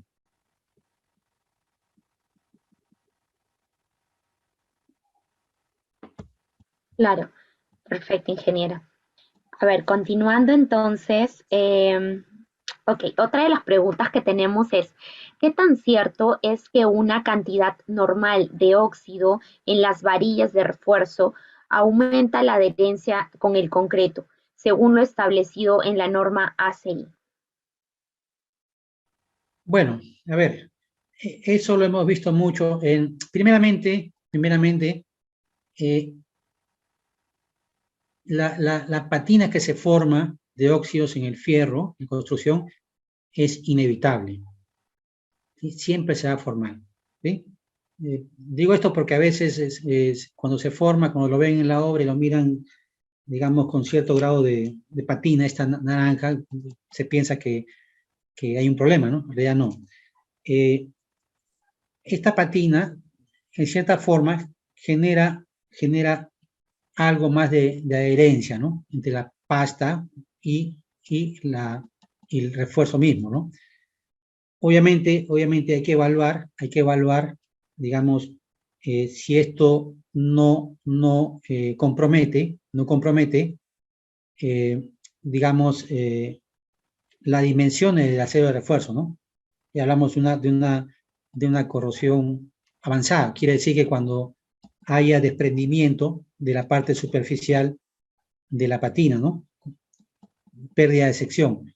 Ahí sí sería nocivo, obviamente, ¿no? Porque se estaría perdiendo sección y por lo tanto se estaría perdiendo capacidad de funcionar como un solo elemento, el acero de refuerzo de concreto, ¿no?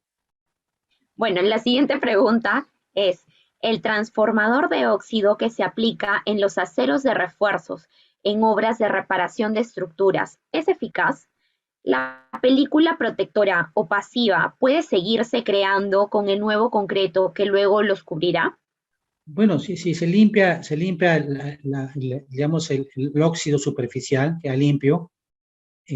Luego, obviamente, estos transformadores de óxido normalmente son agentes ácidos, ¿no? Entonces hay que tener mucho cuidado, ¿no? En utilizarlos, luego limpiarlos con agua para eliminar el efecto, ¿no? ¿Sí? Al quedar limpia la superficie, obviamente está apta para ser utilizada y va a formar nuevamente la película pasivadora al estar en contacto con el concreto, que es un agente alcalino. Bajo un ambiente básico de pH superior a 12.5, obviamente la película se va a formar, va a proteger el acero de refuerzo con esa película pasivadora, ¿no?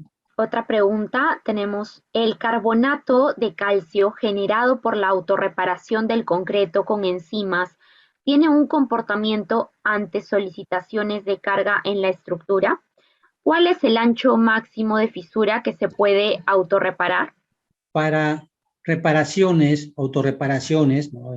Hablamos de concreto autorreparable bioquímico, el ancho de fisura que está predeterminado para este tipo de autorreparación va del rango de 0.05 a 0.15 milímetros. Ese es el ancho de fisura, digamos. Ahora, hay que tener en cuenta algo muy importante, ¿sí? El código ACI indica ancho de fisuras tolerables. para concreto reforzado. 0.015% está en un rango bastante aceptable para el uso de concreto armado. O sea, si uno ve una estructura de concreto armado con un ancho de fisura de 0.4, es tolerable para muchas condiciones, ¿no? Al margen del concreto autorreparable, ¿no? Cuando se solicita, digamos, ancho de fisura muy, digamos, delgado, ¿no? Como 0.1, por ejemplo, ¿no? Yo lo he visto, por ejemplo, en la fabricación de dovelas, ¿no? En proyectos más exiguas, nos pedían 0.05 inclusive, me parece. ¿Por qué? Porque iba a estar sometido, obviamente, a una estructura hidráulica con mucha presión, ¿no? Y un concreto prefabricado, reforzado con acero. Era bastante importante el tener esa grado de protección, ¿correcto?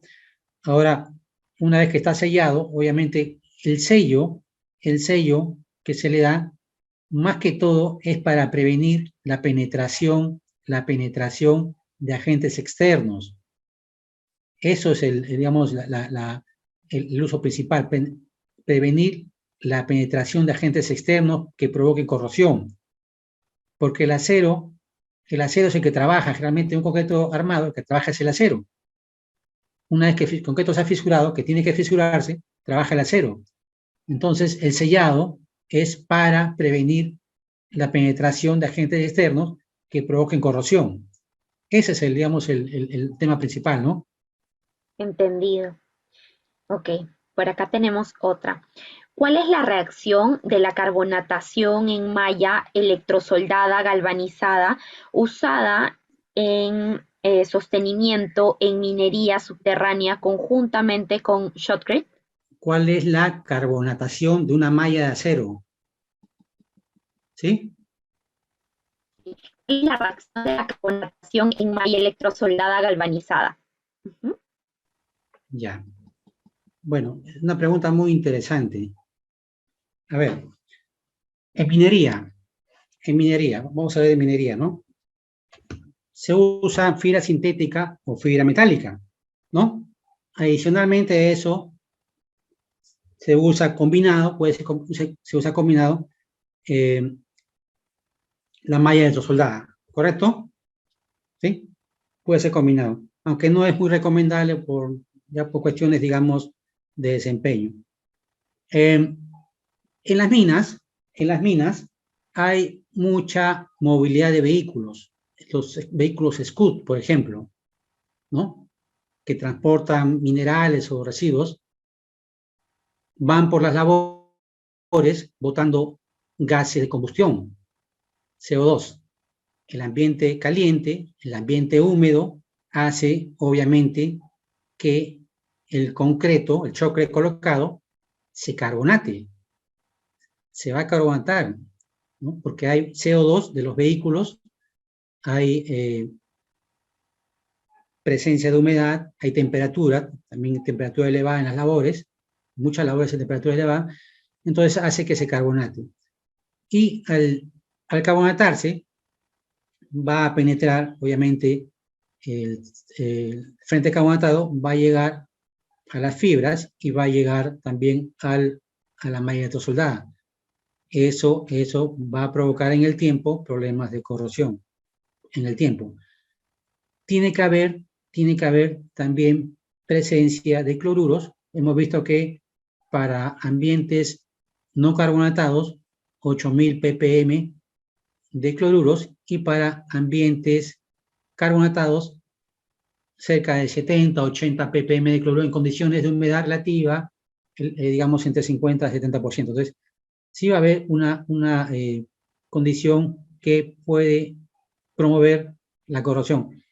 Y hago un paréntesis acá. Hay países en los cuales, y eso no es propaganda para ninguna empresa de fibras, ni nada de estas cosas, lo digo nomás, obviamente por cuestión académica, hay países en el cual no se permite la fibra metálica, se permite la fibra sintética justamente por problemas de corrosión. ¿Sí? Entonces hay países que no permiten la fibra metálica por problemas de corrosión. En el chocret, me refiero al chocret específicamente, en el chocret. ¿Sí? Entonces, es muy importante la pregunta que se ha hecho, ¿sí? Muy bien. Aparte de la fibra metálica, bueno, hablando de fibras, digamos, puede provocar problemas de manipuleo, ¿no? Uno cuando se acerca ahí al talud, la fibra queda pues ahí colgando, ¿no? Entonces uno muchas veces puede pasar cerca a la pared y bueno, se puede raspar, se puede cortar, ¿no? No es un tema ya de seguridad adicionales, ¿no? No es que esté diciendo que una fibra es mejor que otra, simplemente estoy diciendo cómo es la realidad, ¿no? Entendemos. Y bueno, la última pregunta, ingeniero. ¿Se puede concluir que es mejor utilizar concreto puro en zonas costeras donde hay alta concentración de cloruros y CO2 por el alto parque automotor? ¿Se podría mezclar con residuos de construcción al cemento puro? Bien, es otra pregunta muy importante. Gracias, Medellín, porque me da a entender que han atendido la charla. El cemento puro tiene una alta carga alcalina, por un lado, y alto contenido, normalmente, ¿no? No estoy hablando de cemento tipo 5 ni tipo 2, ¿no? Alto contenido de aluminio tricálcico. ¿Qué nos dice? ¿Qué nos dicen las investigaciones? Que esos dos componentes sirven como barrera a la penetración del cloruro. Sirve como barrera. El cloruro puede estar en tres formas: soluble, absorbido por las paredes o combinado. El cloruro, que es corrosivo, es el que está soluble en los poros capilares, no es que está absorbido en las paredes del poro capilar, ni que está combinado. ¿Combinado cómo? Con justamente en la reacción con hidróxido de calcio y luego con el aluminio tricálcico. Entonces, lo inhibe parte del cloruro. ¿Quién inhibe mejor? El cemento puro. El cemento puro. Para condiciones de durabilidad, lo que prima mayormente es la relación agua-cemento. Lo dice el ACI. Entonces, con relación agua-cemento por debajo de 0,40, independientemente del tipo de cemento, ya estamos garantizando una condición de durabilidad, ¿no? Entonces, yendo al tema de corrosión o de cloruros, relación a cemento baja, 0,40 con cemento puro, digamos, sirve como barrera para la penetración de los cloruros del ambiente, ya sea por reacción química o también por difusibilidad, ¿no? Y se puede usar materiales, sí, claro, se pueden usar materiales reciclados, agregados reciclados, pero con estas consideraciones, ¿no? Perfecto, ingeniero. Bueno, en primer lugar, muchas gracias, ingeniero Guerra, por aclarar todas las dudas de nuestros asistentes. Del mismo modo, nos sentimos muy agradecidos con el público asistente por su activa participación mediante la transmisión en Zoom y YouTube. Les recordamos que se les enviará su certificado de participación al correo electrónico registrado en la inscripción en el plazo de una semana. Además, informamos que la grabación de esta conferencia será publicada en nuestro canal de YouTube la próxima semana. Los invitamos más bien a que lo revisen y lo recomienden. Asimismo, podrán encontrar ponencias muy interesantes que hemos realizado en el pasado. Muchas gracias nuevamente, ingeniero Guerra. ¿Usted tendrá algunas palabras para finalizar su presentación, por favor?